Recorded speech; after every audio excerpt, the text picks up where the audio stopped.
Hey everyone, how are you? It's Felicia Brown. I wanted to jump on and do a really quick video to let you know that I did a thing last week. I faced a fear, which was posting my very first video to LinkedIn. Now, I just went back and I watched those videos, and I have to say that it was pretty painful. Like, it was very difficult to watch.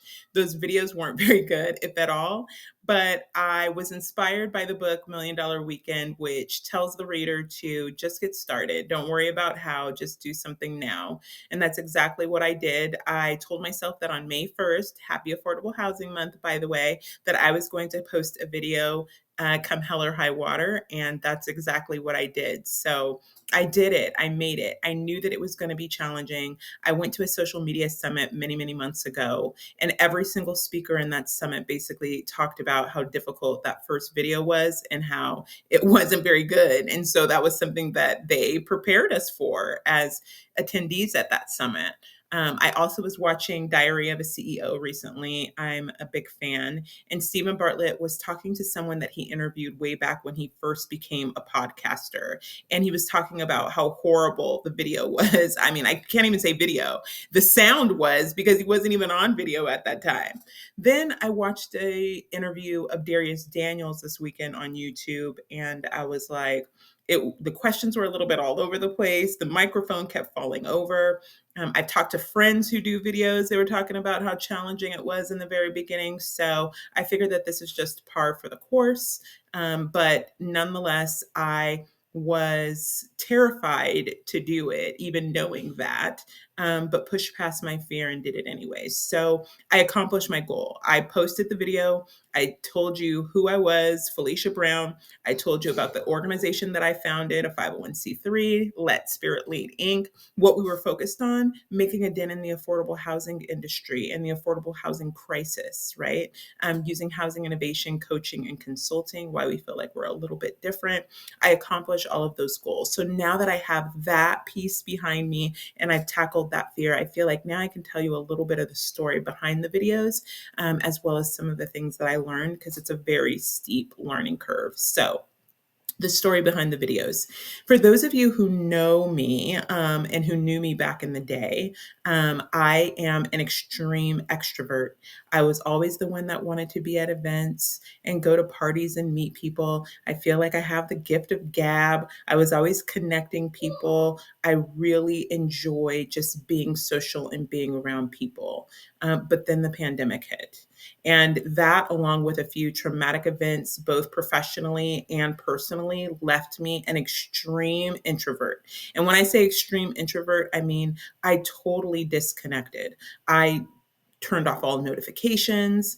I logged out of every social media platform. I turned off the notifications on my email. Like, I just needed to disconnect. At that time, I felt like social media was just toxic. And where I was in my life, I just didn't need it. Now, I'm thankful for that. It was during that time that I was able to start Let Spirit Lead. That's where I received kind of the vision during that time of what it is that I wanted to do going forward, and what meant a lot to me. So I'm very thankful for that time.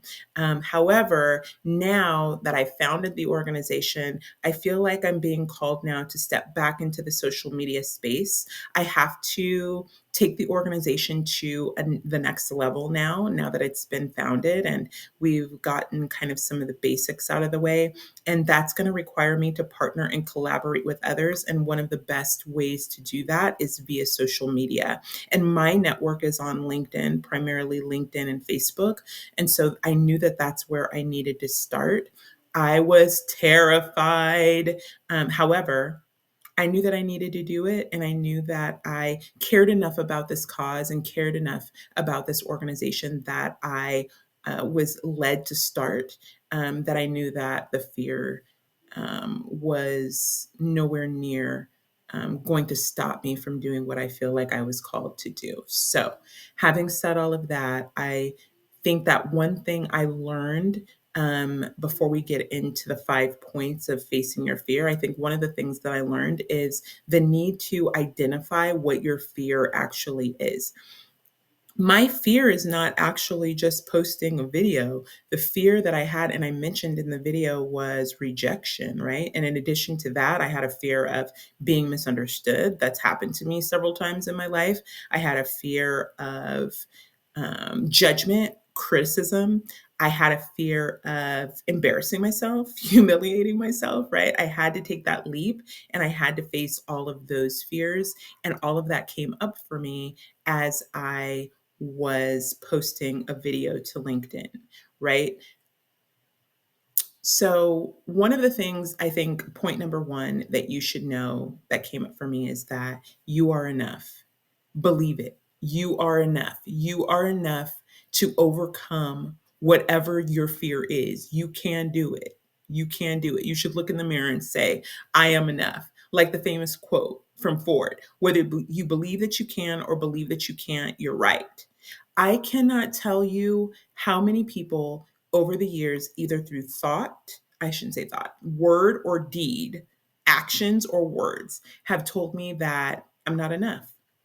It's a lot. And in fact, a lot of my fiercest opponents and largest critics are on these platforms, are on LinkedIn and are on Facebook professionally and personally. So it was a lot for me to overcome actually having to step out in front of those people, again, potentially on social media. But I knew deep down that I could do it. You have to believe that you're enough. So I want to ask you, what are the ways that you're allowing your fears, if at all, of not being enough to hold you back from what it is that you want to do? You're enough. Okay, the second point. Remember why it is that you wanted to do this and face this fear in the first place. You know, for me, it's a calling that I have to make a dent in the affordable housing industry. My family members and my friends, both literally and figuratively, are dying because of the lack of affordable housing. And it means so much to me to solve this social ill. Like, I want to change the trajectory of people's lives. I want to change the trajectory of people's family bloodlines. That means more to me than the fear. I refuse to bow down to the fear any longer at the sake of not doing what it is that I feel called to do. So, having said all that, if that meant that I needed to post on social media and step back into a space that I really didn't want to step back into, I'm willing to do it. You have to think about, why do I want to face this fear in the first place? What is your motivation? What do you have to gain? The third point. Know that there's always going to be a good reason why you can't move forward. On the day that I was posting that video, even in all this time, like, I've got to get the editing software right. I've got to get the light right. I've got to, at the end of the day, none of that really matters. There's going to be good reasons, supposedly, that you can't move forward. Move forward anyways, right? You have to really develop a strategy to fight the procrastination, fight the avoidance, by thinking about, what is it that you actually have to gain? Why are you doing this? There's always going to be, again, a good reason not to move forward. What are the good reasons that are keeping you from doing what you feel called to do and what you want to do? Okay. Next point, be willing to be vulnerable. I know that that's really difficult, right? Is that when we're vulnerable, we open ourselves up to being hurt. And I can't tell you that you're not going to be hurt. In fact, you probably are going to be hurt. But then again, that's life. I was thinking about, like, why do people not stand up to bullies? It's because they're going to get beat up potentially, and nobody wants to get beat up. I know I've faced some bullies and I've also gotten beaten up, right?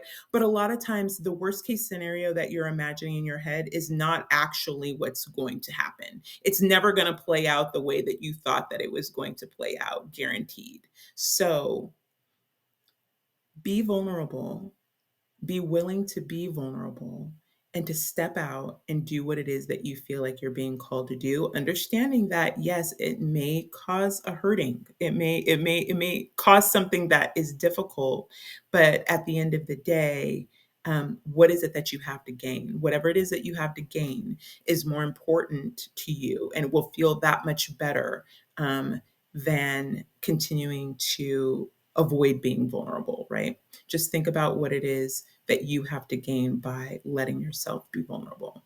Last but not least point, number 5, you've got to step out to find out. You have to do it. I thought of all different type of ways that I could get around this, and I couldn't come up with one, right?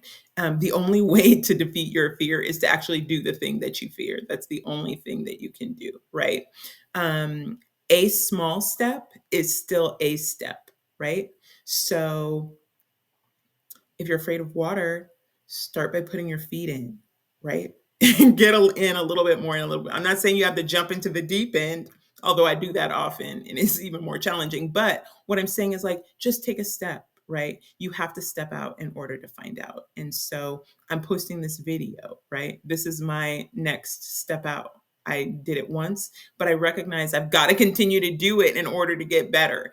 I posted a video way back on Facebook on like my birthday in December 2nd.